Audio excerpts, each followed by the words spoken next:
Yeah, and again, we're doing these 4 pillars because we're just forgetting about mechanics for a second, forgetting about what the barrel should do. We're forgetting about bat lag and the torque and the front leg, the back leg, all of that stuff for a second. We think that these are the top 4 pillars that you need to have to be a successful hitter. Timing and vision is number 1. Number 2, swing plane and bat path, and I connected back to what the big mistake that the Braves made in that series in the NLDS against the Phillies. They should have thrown Brandon Marsh up, up, up, up, up.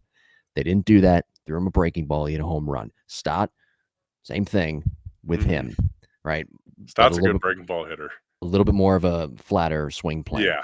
But Brandon Marsh was the number one example of that. His bat path was that of one that could hit a breaking ball or a low pitch if he's not late on the fastball, but especially a breaking ball that sits right up there, center cut, and his barrel runs into it. So swing plane, bat path, having the right swing plane and bat path, Yeah. having both on time, needing what you need, doing what you need to do. That's also very important. That's number 2. Yeah. I was just watching the game in the corner of my eye, and there was a high fastball thrown to someone that didn't try to hit it out of the park. It was kind of up and middle away, and he hit Who it was it for deep. context purposes? Who was it? Pena. Yeah, he's a good hitter.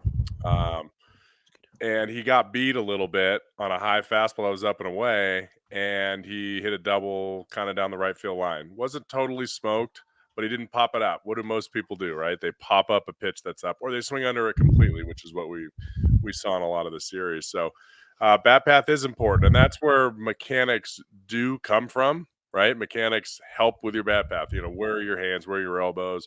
How do your shoulders work? Yada yada yada. So, bat path helps your timing. A lot of people say, I'll say, Johnny, what's the biggest problem you have? Well, I seem to have timing issues. My coach is always telling, I have whatever, my timing's bad. So I'll say, okay, what do they say? Are you usually late or are you usually early?